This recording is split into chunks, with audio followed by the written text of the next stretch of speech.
المسلم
Assalamualaikum warahmatullahi wabarakatuh. Mohon untuk on cam semua. Waalaikumsalam Waalaikumsalam warahmatullahi warahmatullahi wabarakatuh. Waalaikumsalam wabarakatuh. warahmatullahi wabarakatuh.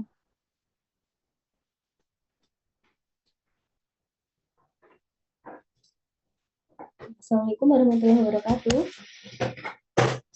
Waalaikumsalam Waalaikumsalam warahmatullahi Warahmatullahi wabarakatuh. wabarakatuh.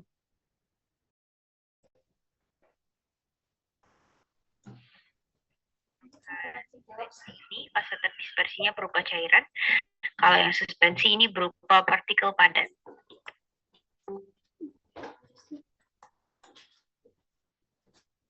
Oke. Kita bahas yang kedua, yaitu mengenai tipe dan juga sifat dari sistem koloid. Jadi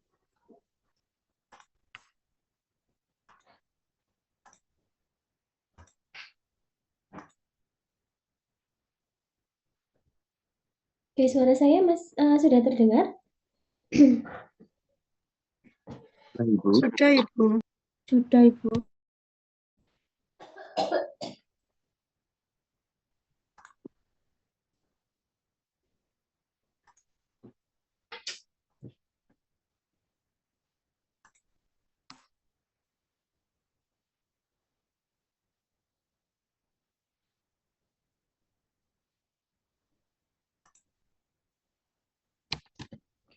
Oke, untuk pertemuan hari ini pertemuan ke-5 ya berarti ya. Setelah UTS. Benar, 5 atau 4? Saya kok lupa. Di materi mikromiretik ya. Jadi kan kemarin kita sudah membahas terkait dengan sistem dispersi yang teman-teman ketahui bersama bahwa untuk dispersi itu kan macam-macam ya sistem dispersinya tergantung dari ukuran partikelnya. Nah, di sini sekarang kita akan bicara tentang mikromiretik ya. Nanti untuk perkuliahan tujuan dari perkuliahan mikromiretik di sini adalah nanti harapannya teman-teman mahasiswa ini mampu menentukan ya ukuran partikel dengan menggunakan beberapa metode, kemudian menentukan kerapatan partikel dengan menggunakan alat yang sesuai dan mampu mengaplikasikan penentuan ukuran partikel dan kerapatan partikel dalam pembuatan sediaan farmasi. Nah, kita bahas dulu sebenarnya apa sih mikromiretik itu ya. Jadi mikromiretik itu adalah merupakan ilmu dan teknologi untuk mempelajari partikel-partikel kecil ya. Jadi di dalam bidang farmasi untuk mikromiretik ini sendiri biasa digunakan sebagai ilmu di mana di sini kita akan mempelajari dalam ukuran partikel itu dalam ukurannya bentuknya seperti apa, kemudian pengaruhnya terhadap formula bagaimana, seperti itu ya. Jadi nanti kita akan pelajari itu. Di mana memang di dalam bidang farmasi untuk zat-zat yang digunakan sebagai bahan obat itu merupakan bahan atau produk yang bahannya itu kebanyakan berukuran kecil dan jarang dalam keadaan optimum gitu ya. Nah, ukuran bahan partikel bahan obat padat itu biasanya mempunyai peranan di bidang farmasi yang merupakan peranan penting. Kenapa? Karena nanti akan menjadi penentu bagi sifat baik secara fisika maupun kimia dan farmakologi dari bahan obatnya gitu ya. Dimana kemarin kita sudah mempelajari kan, oh kalau suspensi itu ukuran partikelnya sekian, kemudian nanti dengan adanya hukum Stokes nanti akan berimpact ke mana di sedimentasinya bagaimana, semakin besar ukuran partikelnya bagaimana gitu ya. Nah, secara klinis ukuran partikel ini merupakan ukuran suatu obat yang dapat mempengaruhi pelepasan dari bentuk sediaan yang diberikan secara oral, parenteral, rektal maupun topikal. Mungkin contoh sederhananya kayak sediaan tablet gitu ya. Tablet itu kan terdiri dari berbagai macam bahan tambahan gitu yang tidak hanya dari bahan aktifnya saja. Nah, itu perlu yang namanya pelepasan obat ya dari bahan yang tadi dikompak dalam sediaan tablet di dalam tekanan tertentu itu diupayakan untuk bisa ditarik keluar dan bisa masuk ke dalam saluran peredaran darah. Artinya kan harus dilepaskan dulu baru bisa memberikan efek ya dengan ukuran tertentu. Nah, terkait dengan mikromiretik sendiri gitu ya, apa sih yang berpengaruh di situ? Yang pertama di sini ada ukuran, kemudian ada bentuk gitu ya, kemudian ada distribusi ukuran, kemudian dari sifat-sifat lain di sini. Nah, apa yang perlu kita perhatikan dari sini gitu ya? Bahwasanya terkait dengan ukuran terutama ya. Misalnya di sini ada ukuran partikel. Nah, ukuran partikel ini seperti kita ketahui bersama, dia memiliki peran yang cukup penting di dalam bidang farmasi ya, di mana ada studi yang mengatakan bahwa semakin kecil ukuran partikel, maka nanti akan semakin cepat dia terabsorpsi. Nah, akan tetapi juga sebenarnya semakin kecil itu juga tidak baik ya, karena memang ada ukuran optimum di mana ukuran tersebut itu nanti akan memberikan efek yang maksimal terhadap jaringan tubuh seperti itu. Kemudian distribusinya. Nah, distribusi ukuran partikel pun ini menjadi sangat penting. Kenapa demikian? Karena distribusi ini menggambarkan homogenitas suatu sediaan gitu ya. Jadi kalau ukurannya ini taruhlah dalam skala sekian mikro gitu ya.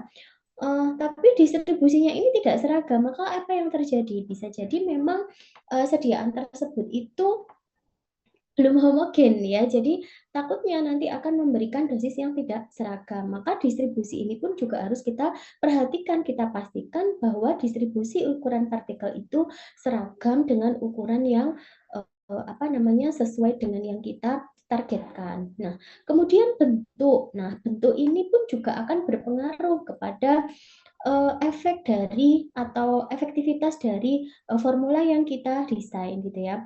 Bentuk-bentuk partikel, misalnya kemarin kan kita sudah membahas ada bentuk sferis, kemudian ada bentuk silindris ya, bentuknya bulat atau mungkin yang tidak berbentuk kayak gitu.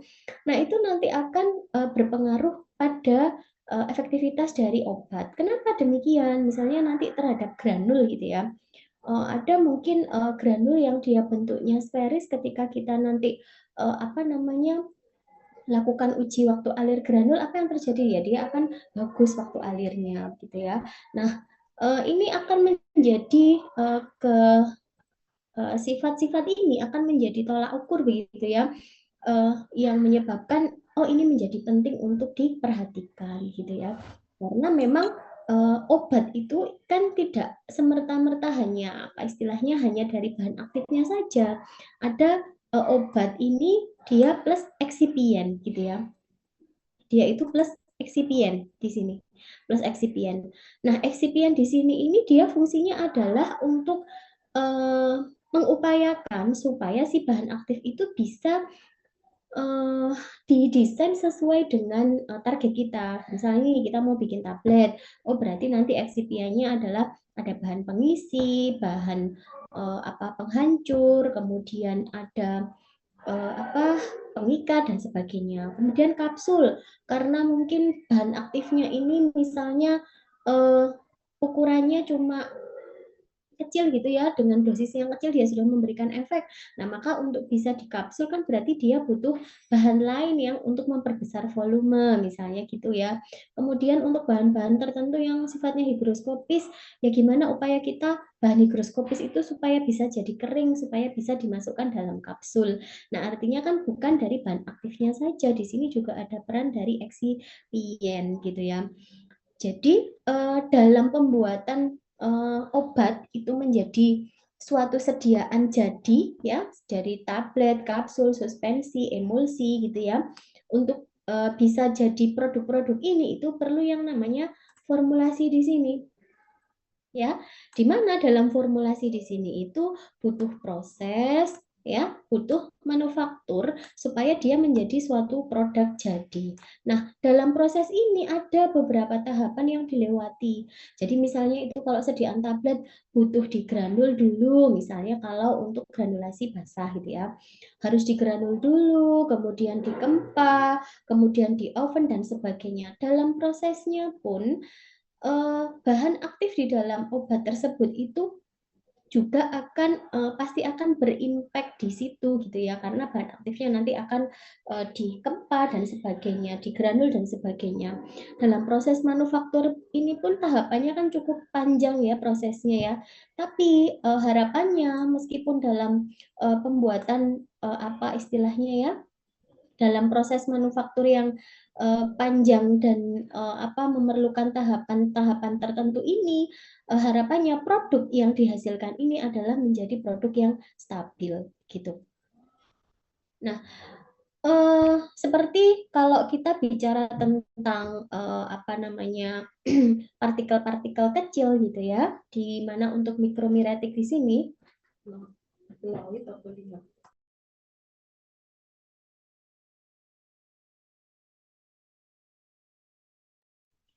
ya, jadi untuk mikromiretik di sini, ini contohnya ya, seperti yang tadi saya jelaskan pada proses pembuatan pada pencetakan tablet ini di sini ya, di mana tadi ya pada waktu pencetakan tablet itu kan tadi di sini di formulanya ya butuh eksipien ya, jadi tadi ada butuh bahan tambahan lain yang itu bisa namanya apa namanya diformulasikan supaya dia bisa dikempa dalam ukuran tertentu ya untuk kemudian dicetak. Misalnya kalau kapsul di sini ya butuh apa bahan tambahan lain yang fungsinya di situ adalah untuk memperbaiki sifat alir serbuk gitu ya. Jadi ini pun juga nanti akan bergantung pada bentuk partikel dan distribusi ukuran partikel. Nah, kenapa kok bisa tergantung pada bentuk partikel dan distribusi ukuran partikel?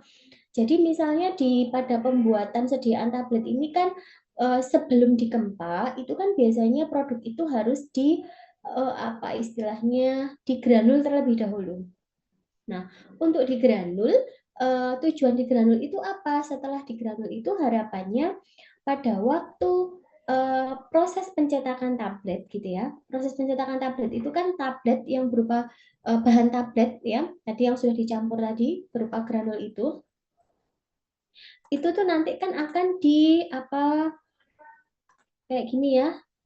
Kalau kita mau nyetak, nah ini taruhlah misalnya ini adalah lubang-lubang pada die-nya. Si serbuk atau granul itu kan akan masuk di sini.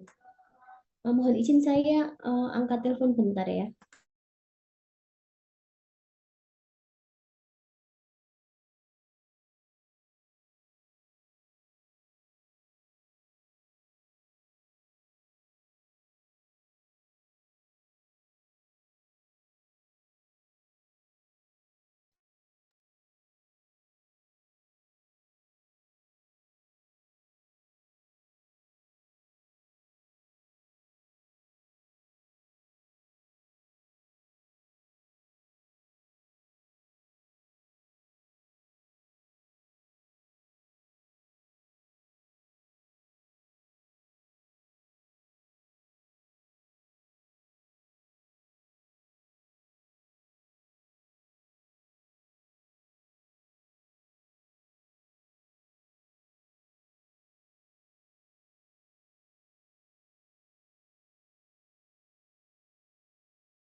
Ya, saya ulangi ya.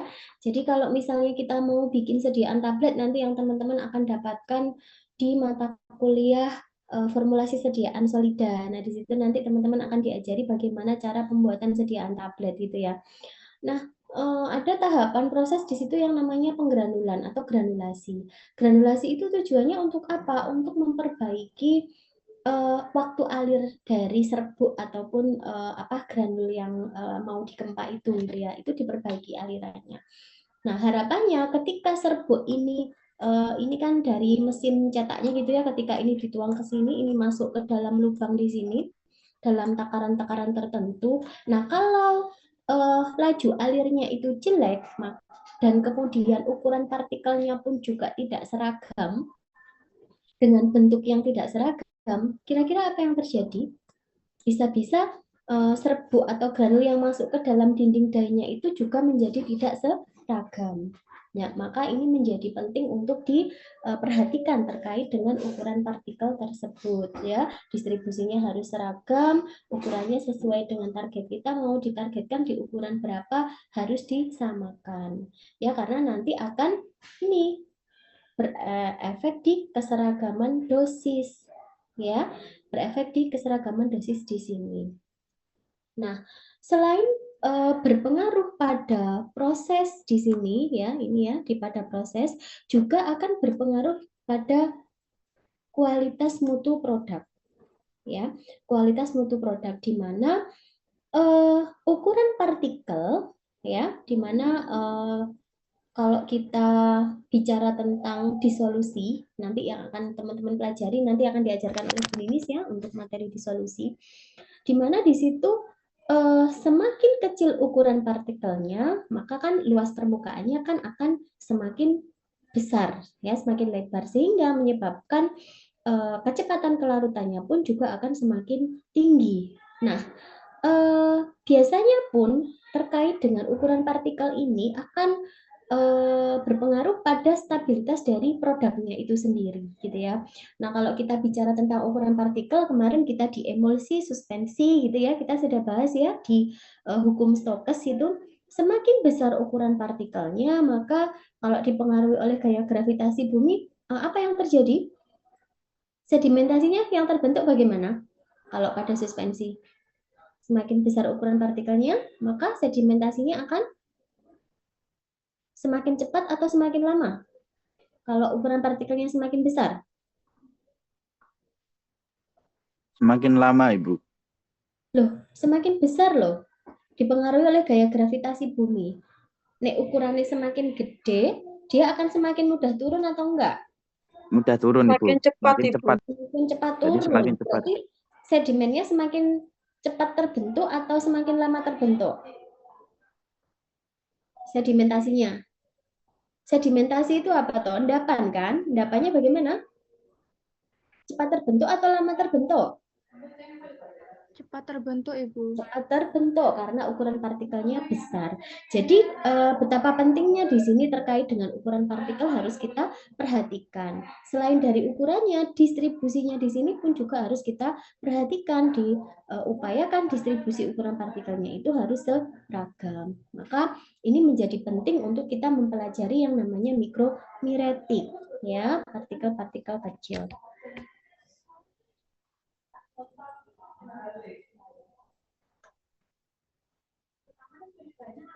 Nah, kemudian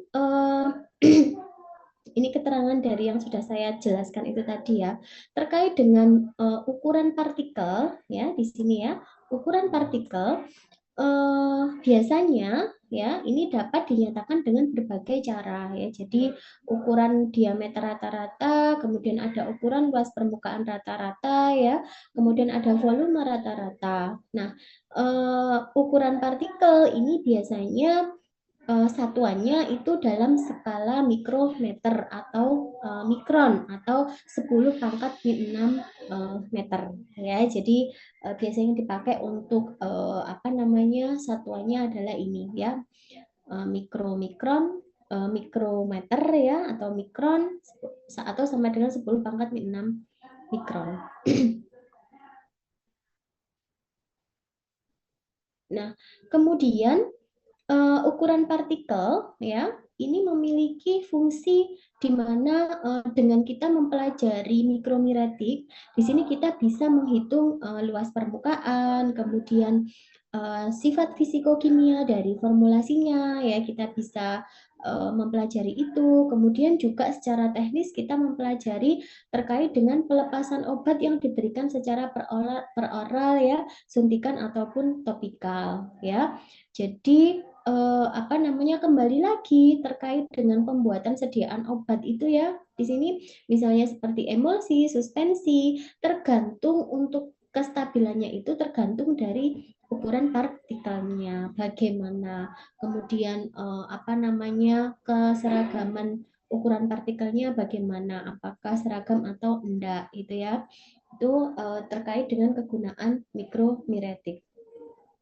Nah, untuk metode yang paling sederhana yang digunakan dalam penentuan nilai ukuran partikel ini biasanya adalah menggunakan pengayak standar ya. Jadi biasanya digunakan mesh yang dimana di dalam mesh itu atau istilahnya mesh ya, di situ terdapat jumlah lubang tiap inci linear ya.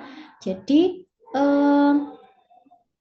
kalau kita menggunakan mesh di sini gitu ya, di sini kita bisa melihat ukuran dari suatu bulatan yang biasanya disebut dengan garis tengah gitu ya, dan apa namanya dari situ nanti kita akan bisa menghitung bagaimana luas permukaannya, volumenya, garis tengahnya bagaimana gitu ya. Nah, kemudian terkait dengan ukuran partikel tersebut itu erat kaitannya dengan yang namanya distribusi ukuran partikel ya, di mana distribusi ukuran partikel ini terdiri dari monodisperse ataupun monosize. Dia ukurannya adalah tunggal ya. Kemudian umumnya untuk sampel-sampelnya itu biasanya dia sifatnya adalah polydisperse atau bervariasi gitu ya. Tapi kadang juga ada yang ini ya apa namanya mengandung partikel yang bentuknya bulat, hampir bulat atau dengan dimensi yang seragam. Nah, contohnya di sini ini adalah bentuk-bentuk dari partikel ya, shape-nya bentuknya adalah seperti ini. Ada yang bentuknya silindris, kemudian dispodial, kemudian spherical, tabular ya, kemudian ada elipsodial ya, bentuk balok ini. Kemudian irregular ini tidak berbentuk ya, hanya seperti bongkahan-bongkahan gitu ya. Di mana nanti menurut teman-teman nih dengan bentuk-bentuk yang seperti ini apakah itu nanti akan berpengaruh terhadap distribusi ukuran partikel ataukah nanti akan berpengaruh terhadap sediaan kalau dari bentuk-bentuk yang ada di sini, bentuk ukuran partikelnya, bentuk partikelnya dengan mungkin yang bulat, kemudian yang silindris, bentuk balok, kemudian yang tidak berbentuk, ini kira-kira berpengaruh atau enggak kalau dalam sediaan farmasi? Menurut teman-teman gimana? Berpengaruh, Ibu. Ya, pengaruhnya di mana? Karena tiap-tiap bentuk nanti kan volumenya berbeda-beda. Hubungannya dengan volume apa? Kalau paling bagus ya, yang paling bagus dan yang paling diinginkan itu biasanya bentuk partikelnya yang mana? Yang spherical, tabular, atau silindris, atau yang irregular?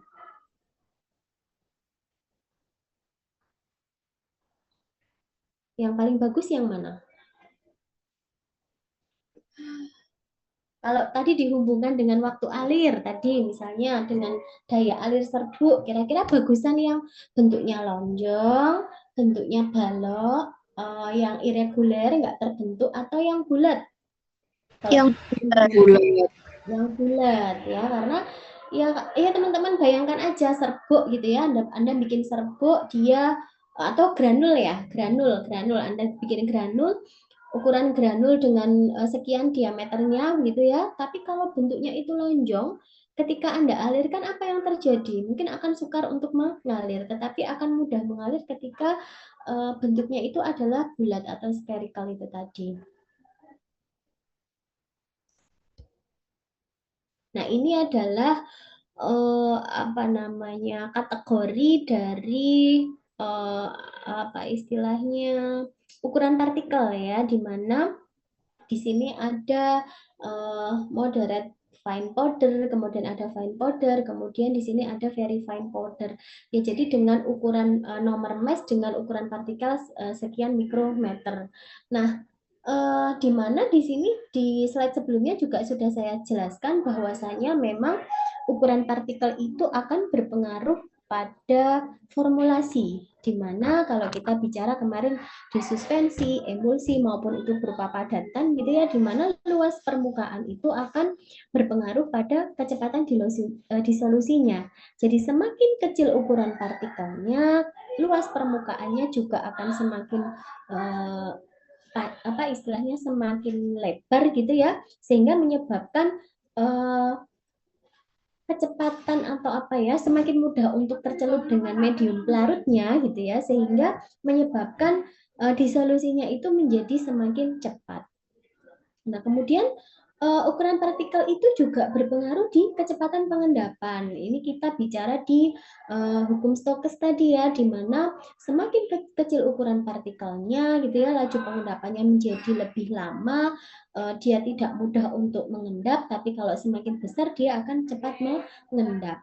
Nah, artinya di sini terkait dengan ukuran partikelnya pun ini juga dipengaruhi oleh gaya kohesif juga ya. Kemarin ini juga sudah saya jelaskan, tidak perlu saya ulangi lagi, di mana dengan partikel yang lebih kecil ini pun juga nanti sebenarnya tidak selalu baik gitu ya. Tidak selalu baik. Kalau semakin kecil ukuran partikelnya, ketika nanti partikel kecil-kecil itu akan bergabung, akan ada kecenderungan untuk membentuk segregasi. Apa sih segregasi itu? Segregasi ini adalah penggabungan serbuk. Ketika dia menggabung, akan susah untuk terpecah lagi. Nah, ini juga nanti akan berpengaruh pada sifat alir dan nanti akan berpengaruh pada keseragaman dosis.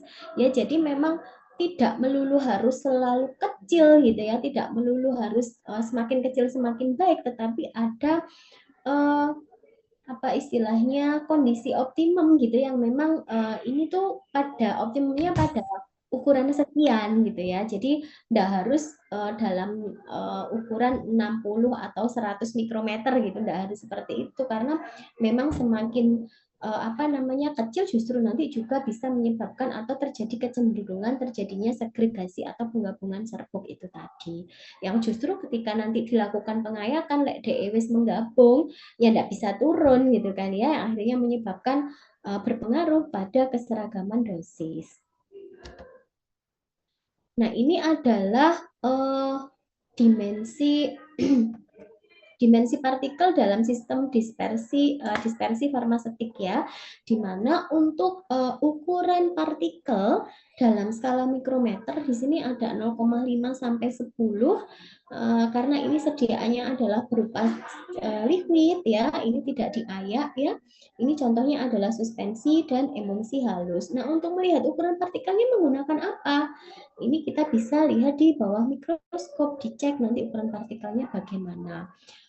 Kemudian untuk ukuran partikel dengan rentang 10 sampai 50 mikrometer, ini contohnya kayak emulsi kasar ya, suspensi terflokulasi. Masih ingat tahu kemarin? Jadi dia yang ukurannya dia lebih tinggi yang flokulasi kan ya. Ukuran partikelnya dia besar. Itu masuk dalam kategori ukuran partikelnya antara 10 sampai 50. Nah, kemudian yang dinamakan serbuk halus. Nah, serbuk halus itu ukuran partikelnya adalah 50 sampai 100. Biasanya ayakan yang digunakan adalah ayakan nomor 325 sampai 140. Kemudian kalau yang serbuk kasar, ini biasanya ukuran partikelnya adalah 150 sampai 1000 mikrometer dengan ukuran ayakannya adalah 100 sampai 18. Ini kalau yang serbuk kasar. Ya, kemudian ada ukuran granul rata-rata, biasanya yang ini nanti yang kita misalnya mau bikin granul, mau dikempa atau untuk granul effervescent itu ya.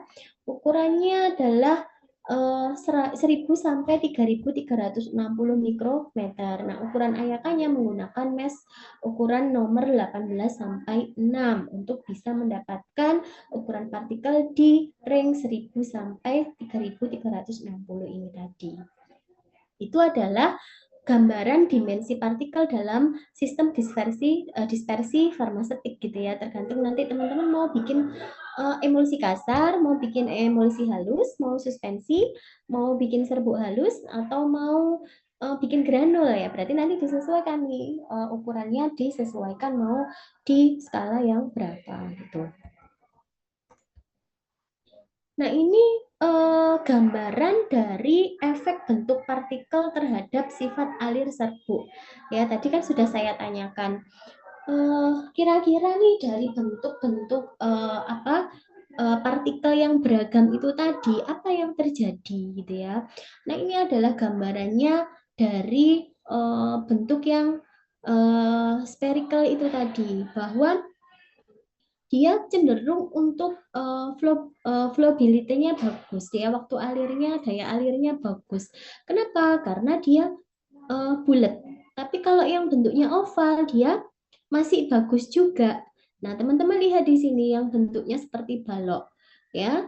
Jadi ini waktu alirnya juga daya alirnya, mohon maaf ya, yang bentuknya balok, kemudian yang irregular tadi tidak berbentuk, kemudian yang ini bentuknya seperti apa ya, dia seperti anyaman gini ya, ada juga sebenarnya bentuk seperti ini ya, kemudian lempengan seperti ini. Nah, ini juga nanti akan berpengaruh pada sifat alir serbuk yang dimana dia flowability-nya jelek dan harus diperbaiki seperti itu. Aplikasi dari mikromiretik sendiri ya sebenarnya digunakan untuk apa gitu ya. Dengan kita mempelajari mikromiretik ini kita bisa tahu tentang sifat fisika, kimia dan farmakologis dari obat gitu ya. Kemudian pelepasan obat dari sediaannya itu bagaimana, kemudian stabilitas fisika dan respon farmakologis dari formulasi baik itu suspensi, emulsi maupun tablet ya, kita bisa mempelajari itu. Kemudian kalau pada sediaan tablet dan kapsul ya kita bisa kontrol di sifat alirnya, kemudian mixing untuk campuran serbuknya gitu ya, kita itu juga dipengaruhi oleh mikromiretiknya juga ya. Kemudian ekstraksi, pengeringan massa itu juga berpengaruh.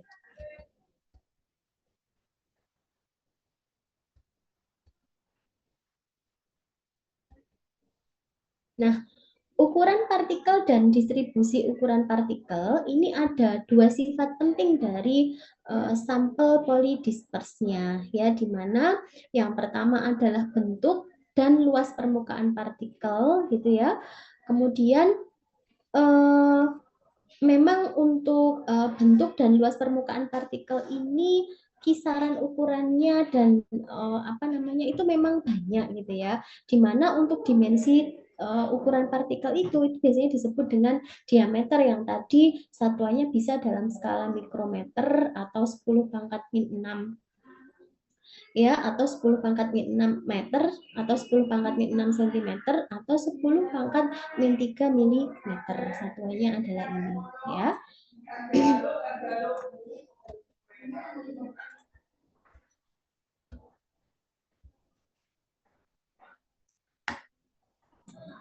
Nah, untuk macam-macam diameter itu sendiri sebenarnya juga ada beberapa macam ya. Jadi yang pertama ada DS. Apa sih DS ini? Ini adalah diameter suatu bulatan yang mempunyai apa namanya luas ya. Ini sama seperti partikel yang diperiksa. Kemudian ada DV. Nah, DV ini adalah diameter bulatan yang mempunyai volume sama seperti partikelnya yang diperiksa. Kemudian ada DP, ini adalah diameter suatu bulatan yang diproyeksikan mempunyai luas pengamatan yang sama ya seperti pada partikel. Kemudian ada DST atau stokes ya, ini adalah diameter suatu bahan yang mengalami sedimentasi pada laju yang sama ya, ini seperti pada partikel simetris ya dengan metode sedimentasi. Mohon izin saya angkat telepon bentar ya.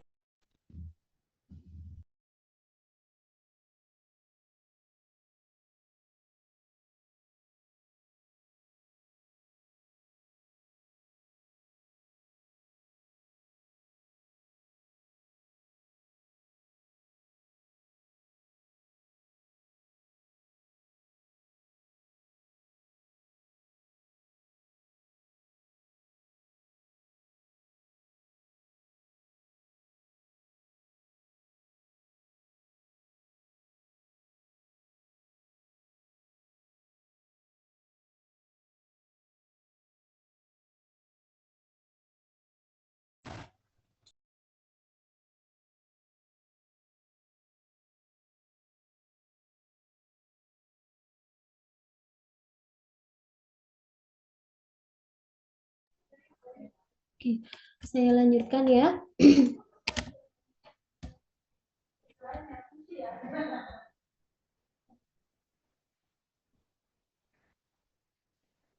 Nah, terkait dengan diameter-diameter tadi yang saya sebutkan itu, kepentingan dari pemilihan diameternya itu pun juga tergantung dari relevansi terhadap sifat fisiknya ya. Jadi misalnya di situ nanti juga akan berpengaruh pada kekompakan dan aliran serbuk ataupun granul ya, di mana kekompakan dan aliran serbuk dari granul itu nanti tergantung dari ini ya diameter volume rata-ratanya, kemudian juga bisa bergantung dari diameter permukaan rata-ratanya gitu.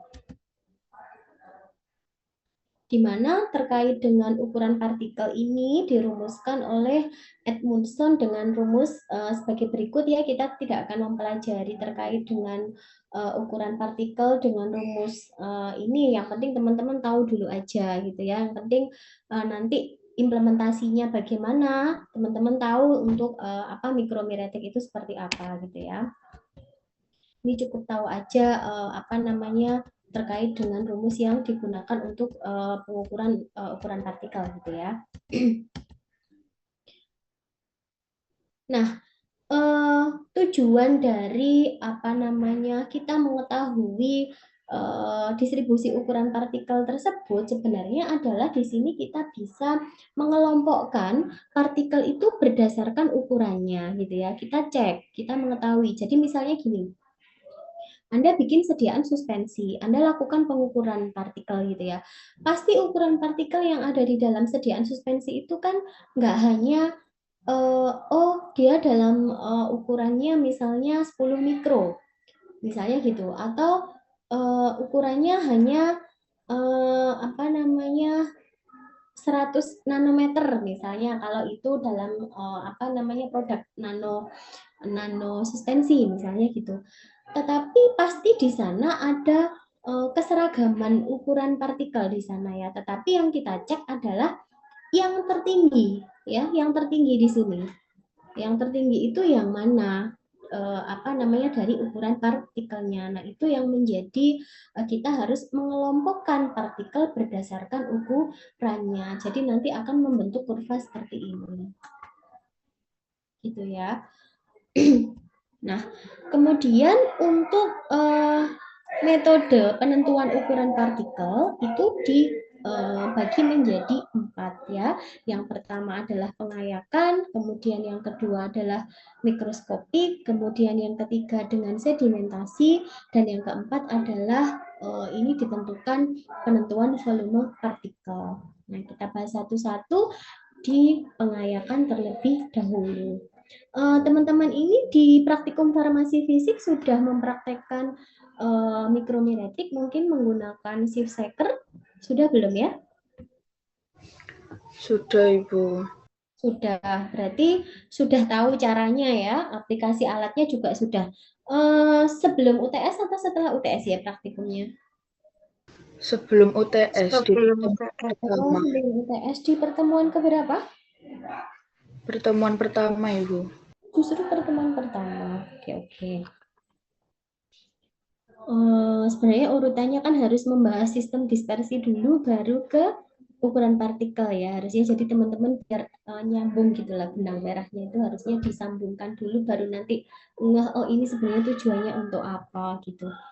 Nah, kita bicara di pengayakan dulu ya. Yang pertama adalah metode pengayakan di mana untuk penentuan ukuran partikel itu kita menggunakan alat yang namanya sieve shaker ya, di mana di dalam sieve shaker ini terbuat dari kawat atau stainless steel yang di mana teman-teman bisa lihat di sini. Di sini ada keterangan ini nomor apa ya 120 ini, ada yang tahu? Ini nomor apa? 120 ini. Udah praktek tau kemarin? Dijelaskan nggak ini nomor apa? Nomor lubang. Diameter. Nomor lubang, nomor mesnya ya. Ini 120. Kemudian ini apa?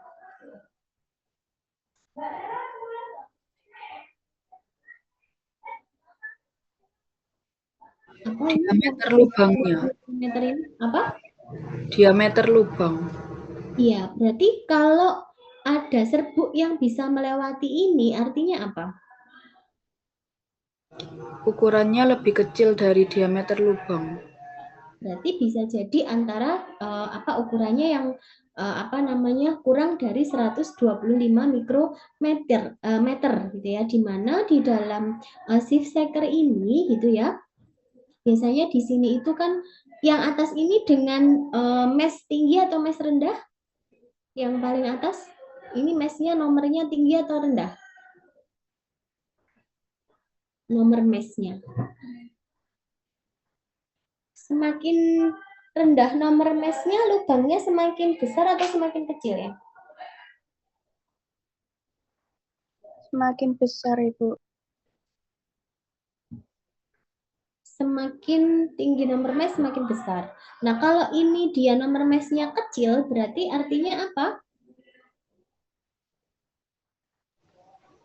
Lubangnya sangat kecil Lubangnya diameternya. kecil ya, sesuai dengan apa namanya di sini yang tertera di sini dia apa namanya diameternya berapa. Nah, jadi di shift shaker itu sudah ada keterangan diameter lubang itu sekian mikrometer, kemudian dengan mesh nomor sekian. Artinya nanti kalau misalnya serbuk itu dimasukkan, kemudian diayak menggunakan shift shaker ini gitu ya, ini nanti dia akan kalau serbuk yang bisa melewati lubang tersebut, nah itu tertera pada sekian gitu ya. Jadi nanti teman-teman kan hitung satu-satu gitu ya.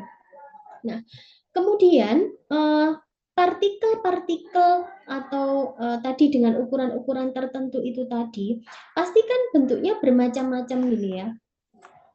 Ya, ada yang spherical, ada yang tidak berbentuk, ada yang bentuknya lonjong, pasti ya. Pasti. Ketika kamu masukkan ke dalam shift shaker yang pertama, itu nanti kan akan terayak. Bisa jadi kalau ini posisinya berdiri ya dia akan turun. Gitu ya. Jadi memang apa namanya? Ini belum bisa istilahnya nggak final gitu ya. Oh, ini pada diameter sekian gitu ya. Kalau kita mau melihat bentuknya. Jadi kelemahannya kalau dia menggunakan metode pengayakan, kita itu sebenarnya tidak bisa memastikan oh bentuknya itu apa, spherical, lonjong atau tidak berbentuk. Itu kita tidak bisa. Nanti kita bisa melihatnya menggunakan mikroskopik gitu ya, menggunakan SEM atau TEM tergantung dari partikelnya ukurannya berapa gitu. Kelemahannya itu kalau pakai shift shaker kita tidak bisa melihat ini dan dengan beragam bentuk ini dia akan turun gitu ya, akan turun karena kan terus di apa putar itu tadi ya, nanti akan turun sampai di mesh paling bawah gitu. Nah, terkait dengan seri ayakan gitu ya. Jadi untuk shift shaker yang biasanya ada di laboratorium, nah itu biasanya untuk mesh nomor sekian ya, misalnya ini untuk 120, ini diameternya 125. Untuk yang 100, ini 150 ya. Jadi kalau tadi ada yang bilang semakin kecil semakin besar nomor ayakan, maka diameternya itu semakin besar atau semakin kecil kalau kita melihat dari sini?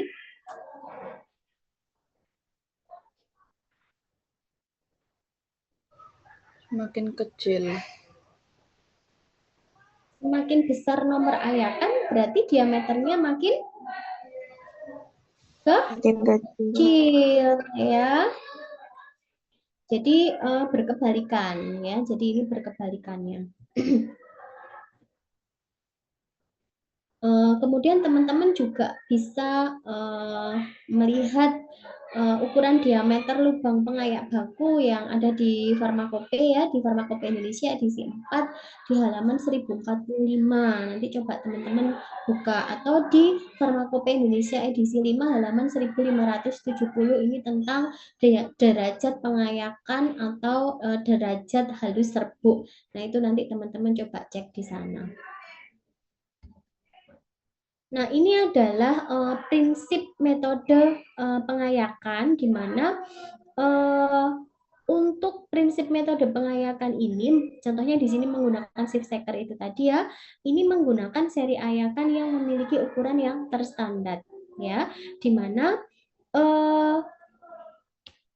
apa istilahnya untuk shift shaker itu sendiri gitu ya, ini untuk ukuran partikel itu sendiri itu merupakan apa namanya sebagai barrier gitu yang akan apa ini penyaring ya, mohon maaf, penyaring di sini sebagai barrier gitu yang akan menyeleksi partikel sesuai dengan ukuran dari lubang ayakannya itu tadi gitu ya.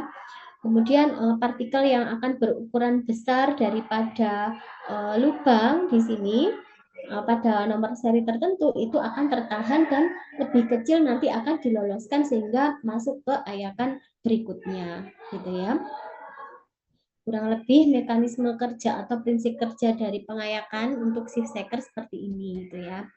Nah, untuk hasil pengujiannya mungkin kemarin juga sudah apa namanya teman-teman sudah mengerjakan juga ya di lab gitu ya, terkait dengan perhitungan presentase bobot tertahan dan persentase bobot kumulatif. Apakah ada yang bisa menjelaskan ke saya tentang persentase bobot tertahan dan persentase bobot kumulatif ini yang sudah dihitung?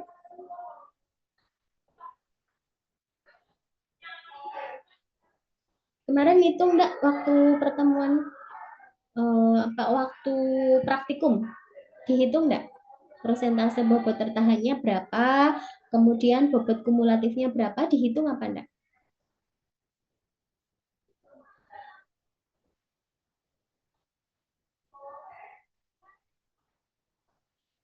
Halo, bisa respon? Halo, mohon maaf, bisa direspon? Kemarin pada waktu praktikum gimana loh? Dihitung enggak di lab?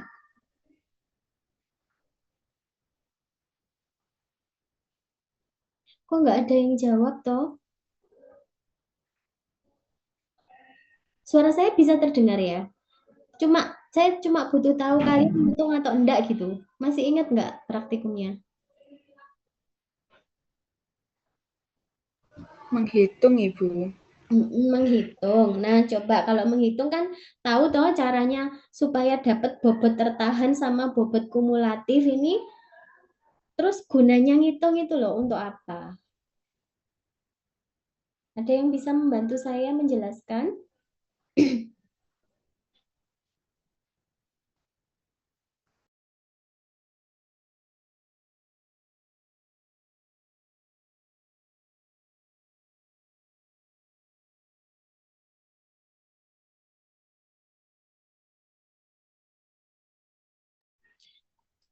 Silahkan, saya tidak akan mulai kalau kalian tidak mau jawab ini.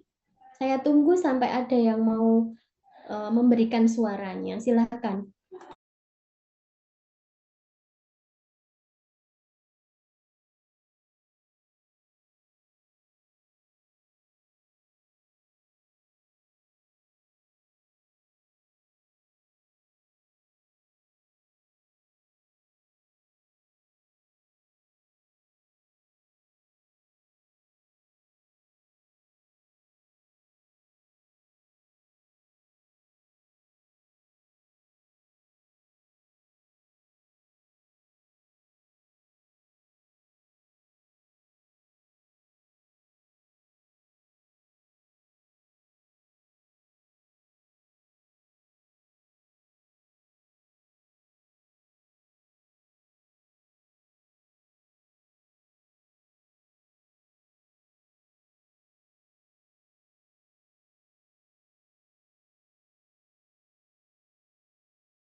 Izin menjawab, Ibu. Iya, silakan. Guna untuk mengetahui ukuran partikel pada formulasi seperti suspensi atau emulsi. Iya, tahu. Itu kan untuk mikromeletik kan di sini kita menghitung ya supaya tahu ukuran partikelnya. Nah, dari ini kan kita bicara tentang cara. Nah, caranya kan bisa macam-macam ya. Tadi yang pertama dengan metode pengayakan. Salah satu alat yang digunakan adalah sieve shaker. Nah, kalau kita pakai sieve shaker, misalnya nih kita pakai nomor mes sekian, diameternya sekian, bobot yang tertinggal sekian gitu ya. Kemudian Anda hitung persen bobot tertahan. Persen bobot tertahan nilai B ini didapatkan dari mana? Kemarin.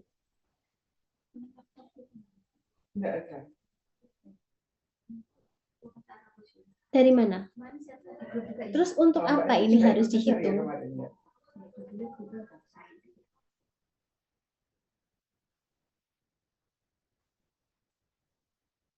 Kalian kan wis praktek toh, Cah. Mestinya kan inget toh. Ini loh rumusnya loh, tak taruh di bawah sini loh. Sudah ada rumusnya. Persen bobot tertahan itu sama dengan serbuk setiap mes dikalikan 100 dibagi dengan bobot sampel yang digunakan tadi berapa. Ya, nanti akan ketemu persen bobot tertahannya ini berapa karena ini dibandingkan dengan bobot sampel yang tadi dimasukkan. Ya, kan nanti akan ketemu oh ini sekian persen, sekian persen, sekian persen, sekian persen. Nah, dari sini dengan kita menghitung persen bobot tertahan ini kita nanti akan ketemu dalam serbuk yang saya pakai yang saya masukkan ke dalam sieve shaker itu nanti diameter serbuk yang tertinggal atau yang tertahan di situ di mes 80 taruhlah, ternyata dia persentasenya paling tinggi. Di 50% taruhlah gitu. Berarti kan distribusi ukuran partikelnya yang terbanyak adalah di diameter mana? 180 gitu. Nanti akan terbentuk kurva gitu, kurva begini. Ya, ini yang terbanyak ini berapa kayak gitu. Nah, ini yang persen bobot tertahan. Ya. Nah, yang bobot tertinggal ini ya kita menghitung toh, mbok timbangkan di setiap ayakan yang kan misalnya ini udah diputer nih, setiap ayakan kamu timbangkan yang tertinggal berapa sampai total tingkat ini mau ada berapa sieve shakermu. Kemarin dihitung gitu apa enggak? Iya, Bu. Iya toh, ya dihitung kan? Ya kan? Berarti kan dari sini nanti kita akan tahu persen bobot tertahannya. Nah, di sini nanti akan ketemu prosentase-prosentasenya. Ya, ketemu prosentase di sini. Ternyata yang paling banyak di mes 100. Berapa? Misal 50%. Berarti memang distribusi ukurannya dia terbanyak di situ, yang dominan di situ, misalnya gitu. Nah, kemudian ini yang bobot tertahan ya tadi ya. Kalau yang persentase bobot kumulatif ini apa? Untuk apa kita menghitung ini? Terus caranya ngitung gimana? Ada yang bisa membantu saya menjelaskan?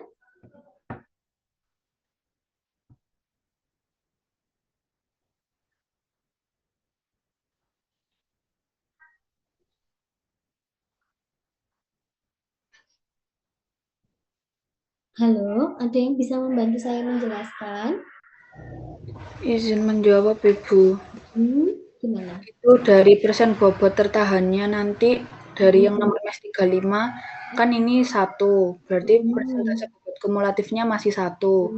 Lalu di nomor mes 45 persen bobot tertahannya 2, berarti nanti persentase bobot kumulatifnya itu 1 ditambah 2, sampai berikutnya seperti itu terus ditambah sampai harapannya bisa bobotnya bisa 100% sesuai dengan bobot sampel awal. Mungkin nggak ini nggak 100%? Mungkin.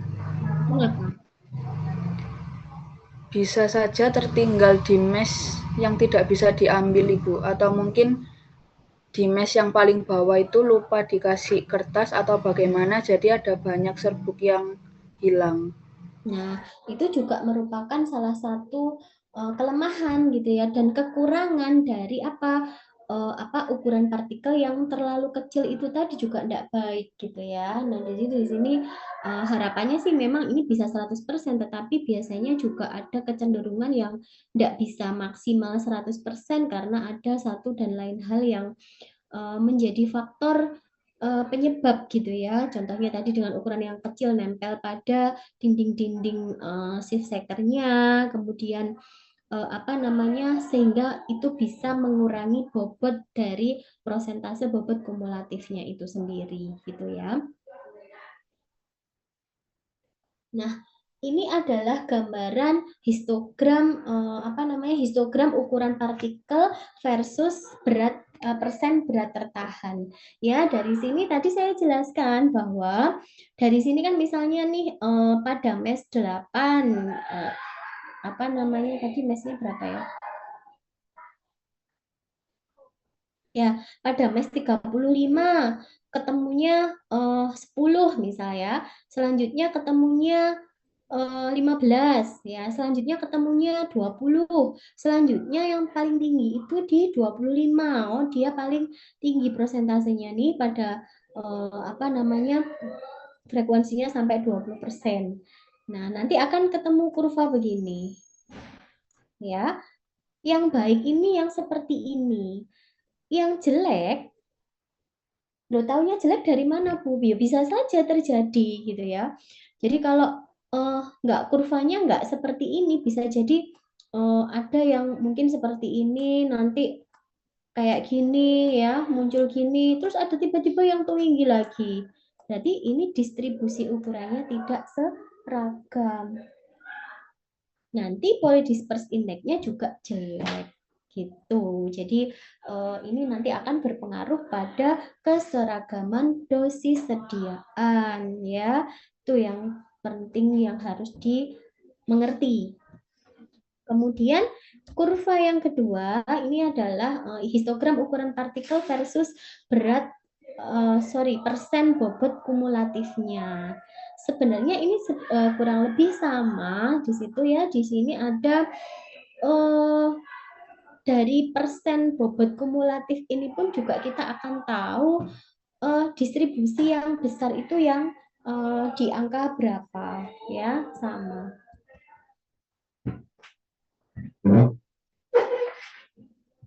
Nah, itu tadi metode menentukan ukuran partikel dengan cara pengayakan. Nah, yang kedua adalah menentukan ukuran partikel dengan mikroskop optik. Nah, yang bisa diukur dengan mikroskop optik itu adalah pada rentang ukuran antara 0,2 sampai 100 mikrometer. Ya. Jadi ini contohnya untuk sediaan emulsi ataupun suspensi. Prinsip kerjanya bagaimana gitu ya. Jadi sediaan yang tadi ya dari emulsi atau suspensi itu nanti diencerkan, atau bisa diencerkan bisa tidak karena dia berupa cairan ya, kemudian ditempatkan di bawah mikroskop yang telah dikalibrasi dengan mikrometer. Biasanya nanti ada kalibrasi dalam mikrometer, dan di situ nanti diproyeksikan ke layar atau di foto, dan di situ nanti bisa dihitung gitu ya ukuran ukuran partikel di dalam mikrometer, sekian mikrometer gitu ya. Kemudian kalau ukurannya lebih kecil dari 0,2 mikro, apa yang harus dilakukan? Nah, ini ya, teman-teman nanti bisa menggunakan SEM atau scanning electron microscope ataupun TEM ya. Di sini dengan transmission electron microscope. SEM atau TEM ini juga nanti kita bisa melihat ukuran partikelnya, juga kita bisa melihat bentuk dari partikelnya. Kok bisa ya? Mau bentuknya itu tadi ya sferis, bentuknya balok, bentuknya silindris misalnya ya, itu nanti akan terlihat jelas kalau kita menggunakan SEM maupun TEM. Kalau kita pakai mikroskop biasa nggak bisa terlihat. Jadi cuma hanya bisa mengukur ukuran partikel dengan rentang paling kecil tadi 0,2 mikron. Ya, jadi prinsip kerjanya di sini adalah prinsip pengukurannya adalah menggunakan mikroskop dengan pengamatan langsung terhadap penampakan partikel gitu ya. Jadi diamati secara langsung. Nah, kemudian yang selanjutnya adalah dengan metode sedimentasi atau pengendapan. Nah, yang diukur dengan metode sedimentasi atau pengendapan di sini ini adalah untuk ukuran partikel 1 sampai 200 mikrometer ya. Prinsip kerjanya ini tergantung dari laju sedimentasi partikel pada ukurannya dan ini berhubungan erat dengan hukum Stokes ya, yang kemarin kita belajar di sediaan suspensi atau emulsi kemarin juga sudah saya berikan. Nah, alatnya seperti di sini, yang tergambar di sini. Alatnya ini namanya adalah pipet Andreasen. Ya, jadi di sini untuk persyaratan konsentrasi suspensi itu harus kurang dari 2%. Nah, di mana dengan hukum Stokes di sini untuk diameter Stokesnya itu sama dengan akar 18 ya dikali dengan viskometer cairan, kemudian dikalikan dengan H. Ini adalah selisih antara tinggi permukaan suspensi dengan titik pengambilan sampel, kemudian dibagi dengan kerapatan ya, kerapatan dari zat padat dan cairannya itu berapa dikalikan dengan G, itu adalah kecepatan gravitasi bumi ya, sama cuma di rumus Stokes yang kemarin saya berikan itu kan kita kemarin mau lihat laju pengendapan, tapi di sini kita menghitung diameternya ini ya, kurang lebih sama.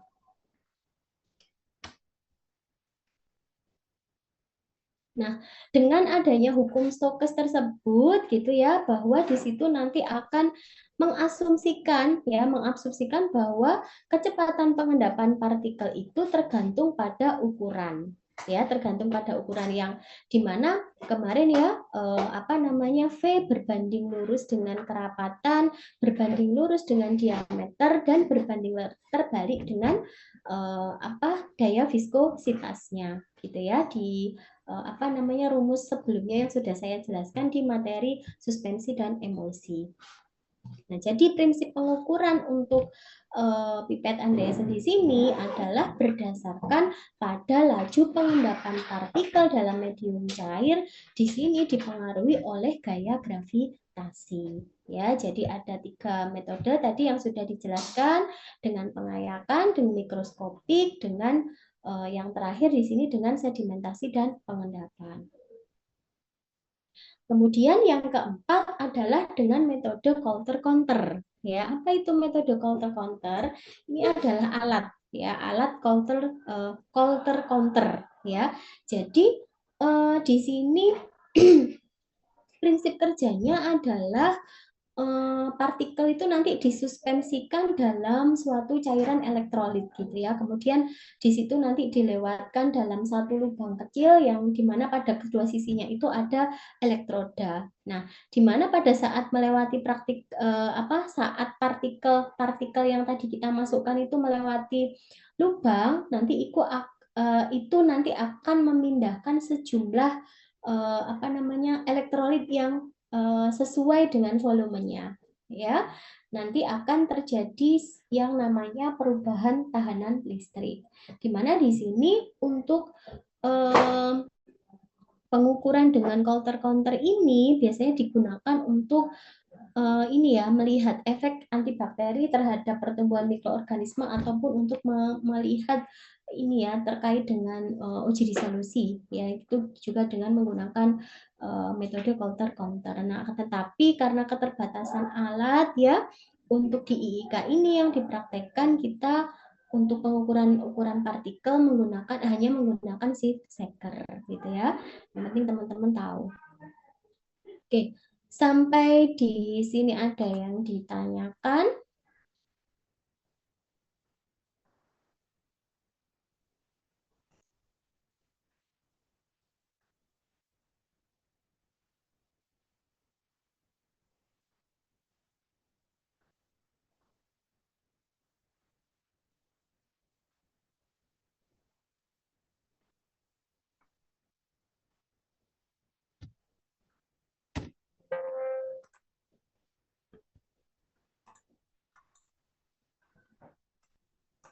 Kok diam semua? Oke, kalau nggak ada yang ditanyakan, apa namanya, saya kasih tugas ya. Tadi sebenarnya sudah saya jelaskan beberapa secara apa namanya, secara tidak langsung sudah saya jelaskan ya. Apakah peranan atau fungsi mikromiretik dalam bidang farmasi? Ya, coba ditulis ya. Kalau memang nggak ada yang mau bertanya, saya aja yang memberikan tugas, silakan dikerjakan. Apakah fungsi mikromiretik di dalam bidang farmasi? Pertama, dalam bidang produksi pembuatan tablet. Kemudian yang kedua, dalam bidang ini pembuatan sediaan suspensi maupun emulsi. Dua itu ya. Peran mikromiretik di situ apa, untuk apa, kemudian kenapa demikian. Silahkan nanti dikerjakan. Sebenarnya tadi juga sudah saya jelaskan sih beberapa terkait dengan prinsip kerja dari alat, kemudian tadi sudah saya singgung-singgung juga apa namanya untuk produksi tablet, misalnya nanti pengaruhnya di ukuran partikel bagaimana, kalau suspensi emulsi pengaruhnya di ukuran partikel bagaimana juga sebenarnya sudah saya jelaskan, tapi saya ingin teman-teman menulis kembali apa yang sudah saya sampaikan ya, ditulis kembali dalam bentuk PPT, sifatnya individu ya. Nanti itu dikirim di link Google Drive seperti biasanya ya. Nanti akan saya lihat penugasan dari masing-masing mahasiswa. Ada pertanyaan? Permisi Bu, mau tanya. Untuk terkait tugasnya itu dikumpulkan terakhir kapan ya Bu? H-1 sebelum pembelajaran berikutnya kan biasanya tugasnya.